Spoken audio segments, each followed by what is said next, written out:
As technicians, noise complaints are among the toughest challenges you deal with.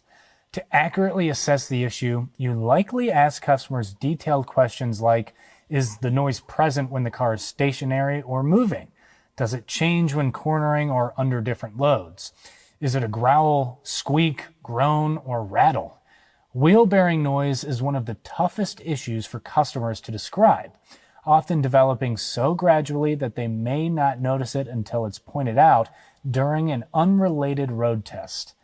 Complaints ranging from exhaust leaks to tire balance issues to vague statements like, it just doesn't sound right, may be bad wheel bearings. In this video, let's discuss some important steps to remember when servicing wheel bearings.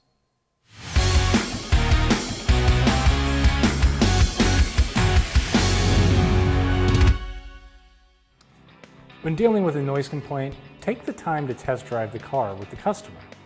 During the test drive, observe how the sound changes with the load around the corners. An increase in noise usually indicates a failing bearing. If there's no change, it might suggest another issue that just sounds like a wheel bearing problem.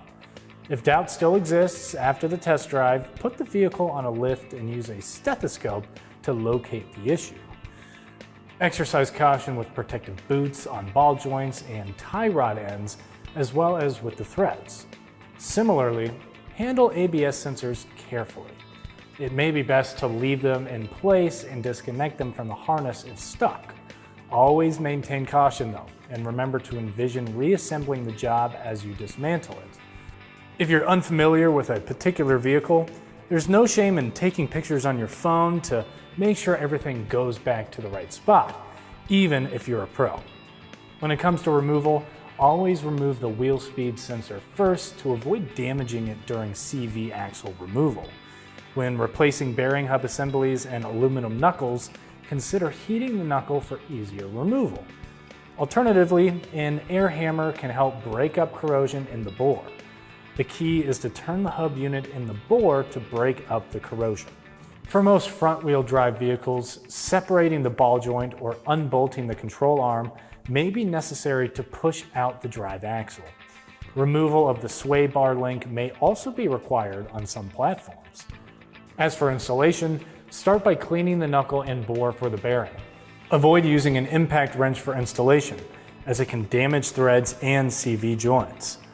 Always use a torque wrench as recommended by OEMs and bearing manufacturers, and use a new axle nut for each installation to prevent potential failures. Many hub units for four-wheel drive applications include a new hub nut. Use it to torque it to specifications with a torque wrench. After repairs, clear any ABS codes and perform a short test drive to ensure the problem is resolved and there are no ABS light illuminations or bearing noises. For more tire and service videos, don't forget to follow us on Instagram and Facebook and subscribe to our YouTube channel. I'm Christian Hinton, coming to you from the Tire Review Continental Tire Garage Studio at Babcock's Media. Thanks for watching.